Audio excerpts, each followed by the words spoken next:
JEE Main 2024 6 All India ranks under 100. Admissions open. Kakinada and Visakhapatnam. Aditya Junior Colleges. Mahabubnagar parliament స్థానం నుంచి విజయం సాధించినటువంటి decay అరుణ గారు ప్రస్తుతం మనతో పాటు ఉన్నారు. మేడం, ముందుగా కంగ్రాచులేషన్. థ్యాంక్ యూ అమ్మా. మేడం, చెప్పండి, ఎట్లా చూస్తారు? ఒకవైపు ముఖ్యమంత్రి రేవంత్ రెడ్డి, మరోవైపు మీరు.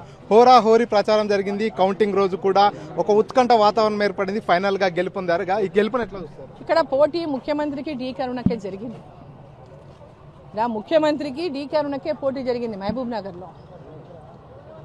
ఆయన 7 మంది ఎమ్మెల్యేలను రోజు ఫోన్లు చేసి, రోజు రకరకాలుగా కింద కార్యకర్తలను, కింద చాలామందిని కూడా, అంటే అలాంటి అనుమానం ఏడన్నా డికే అరుణకి ఎవరన్నా కాంటాక్ట్లు ఉన్నారో ఏమో, పాత స్నేహం ఉంది, పాత పరిచయాలు ఉన్నాయి, పాతకి ఏదైనా చేస్తారేమో, అనేక రకాలుగా వాళ్ళు ఎన్నో రకాలుగా బెదిరింపులు చేసి, ఎన్నో రకాలుగా కట్టడి చేసి, ఎట్టి పరిస్థితిలో డికే అరుణ ఇక్కడి నుంచి గెలవకూడదు, ఆమె గెలిస్తే నా పదవికే ప్రమాదం, ఆమె గెలిస్తే నా పదవి ఉంటుందో పోతుందో తెలియదు, నా పదవికి ప్రమాదం వస్తుంది అనేటటువంటి ప్రచారం కూడా చేసుకున్నాడు. రెడ్డీస్లో కూడా స్పెషల్ మీటింగ్లు పెట్టిన లోపల బర్త్డేలు, దొంగ బర్త్డేలు చేసి కూడా అబద్ధపు బర్త్డేలు పెట్టి పిలిపించి ఓట్ల కోసం మీటింగులు చేసిండ్రు.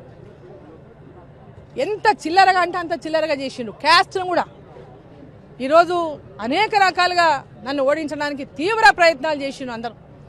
ఏది ఏమైనప్పటికీ కూడా ఆయన రెడ్డిస్ అని చెప్పిండు, ఒక రెడ్డి ముఖ్యమంత్రి అయ్యిండు. ఈరోజు డికే అరుణ గెలిస్తే మన కమ్యూనిటీకే అవమానం అయిపోతుంది, ఇదైపోతుంది, అదైపోతుంది అనేటువంటి ప్రచారం చేసిండు. కింద రెడ్ల అందరికీ కూడా పోయి ఒక రకంగా మోటివేట్ చేసుకుంటూ, ఎట్టి పరిస్థితుల్లో నా విజయం నేనే నిలబడి అనుకొని గెలిపేయాలని చెప్పి మాట్లాడి ఎన్ని రకాలుగా వాళ్ళు ప్రయత్నం చేసినా, 10 సార్లు ఇక్కడికి 11 సార్లు వచ్చి ప్రచారం చేసిపోయినా, ఏ రోజు నేను బయట వాళ్ళు ఏ విధంగా ప్రచారం చేస్తున్నారో బయట ఒక్కరికి చేయకుండా గుమ్మనంగా నేను ప్రజల్లో ప్రచారం చేసుకుంటూ పోయినా. గుమ్మనంగా ప్రచారం, వాళ్ళు ఏమేమి ప్రచారం చేస్తారో తెలిసినప్పటికీ కూడా ఎక్కడ కూడా డిమారలైజ్ కాకుండా ప్రజలను నమ్ముకొని, మోదీ గారి యొక్క నాయకత్వాన్ని నమ్ముకొని ప్రజల లోపలికి వెళ్ళి ఎట్టి పరిస్థితుల్లో ఈసారి నేను విజయం సాధించాలనేటువంటి ఒక విశ్వాసంతో, ఆత్మవిశ్వాసంతో ఈ ఎన్నికల్లో నేను పనిచేసిన. ఆత్మవిశ్వాసమే ఈరోజు మోదీ గారి నాయకత్వం, నా ఆత్మవిశ్వాసమే, ప్రజల యొక్క ఆశీర్వాదమే నన్ను ఇవాళ గెలిపించినాయి. నా కార్యకర్తలందరూ కూడా, మా పార్టీ కార్యకర్తలందరూ కూడా సర్వం ఒడ్డి యువకులు, కార్యకర్తలు అహర్నిశలు నాకు ఇది వాళ్ళు చేసుకున్నటువంటి, అంటే వాళ్ళు చేసిన ప్రయత్నం అంత స్ట్రాంగ్గా చేసుకున్నారు కాబట్టి వాళ్ళకి నమ్మకం ఉంది. ఒక ముఖ్యమంత్రి అనుకుంటే ఏముంది, ఈ పొద్దు రేపు ఎలక్షన్ కేసీఆర్ చూడలేదా మనం ఎట్లా చేసిండు ఎలక్షన్లు, అట్లా ఈయన కూడా చేసిండు.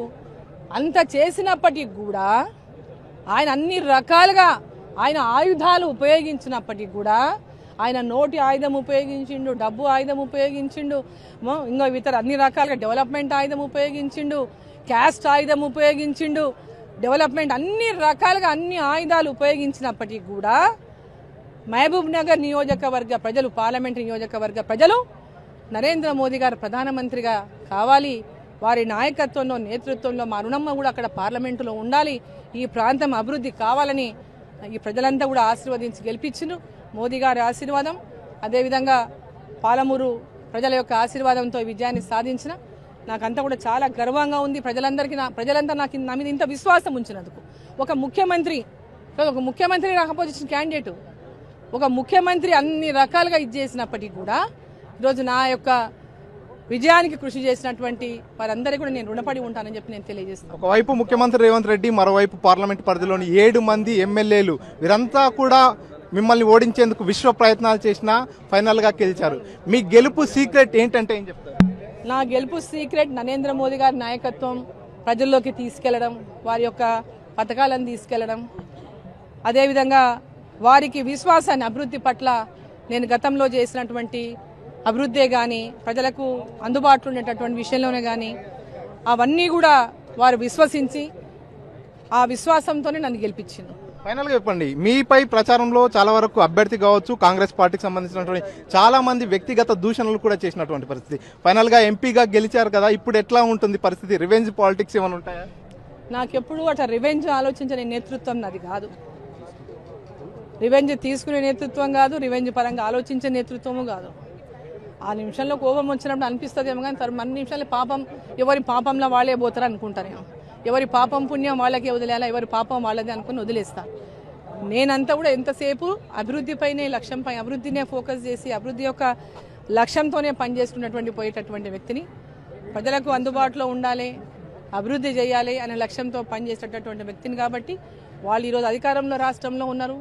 మా ప్రభుత్వం రేపు కేంద్రంలో అధికారంలో ఉంటుంది. సో ఈ ప్రాంతం యొక్క అభివృద్ధి కోసం కలిసి పనిచేస్తేనే ఈ జిల్లా అభివృద్ధి చెందుతుంది. Thank you madam. చూస్తున్నాం మొత్తంగా పూర్తిగా అంతమంది సీఎం రేవంత్ రెడ్డి కావచ్చు, 7 మంది ఎమ్మెల్యేలు కావచ్చు, వారంతా నన్ను ఓడించేందుకు విశ్వ ప్రయత్నాలు చేసినా కూడా ప్రజలు నా వైపుకున్నారు కాబట్టి ఈరోజు గెలుపొందాను. గెలిచిన తర్వాత మొదటి నుంచి చెప్పినట్టుగానే అభివృద్ధికి కట్టుబడి ఉంటా, ఈ జిల్లా అభివృద్ధికి పాటు పడతానంటూ డీకే అరుణ స్పష్టం చేస్తున్నారు. చైర్పర్సన్ నర్సింగ్రెడ్డితో మణికంఠ, RTV, మహబూబ్నగర్ నుంచి. మరిన్ని వీడియోస్ కోసం ఛానల్ ని సబ్స్క్రైబ్ చేయండి. లేటెస్ట్ అప్డేట్స్ కోసం వాట్సాప్ ఛానల్ ని ఫాలో చేయండి. అండ్ లింక్ డిస్క్రిప్షన్ లో ఉంది.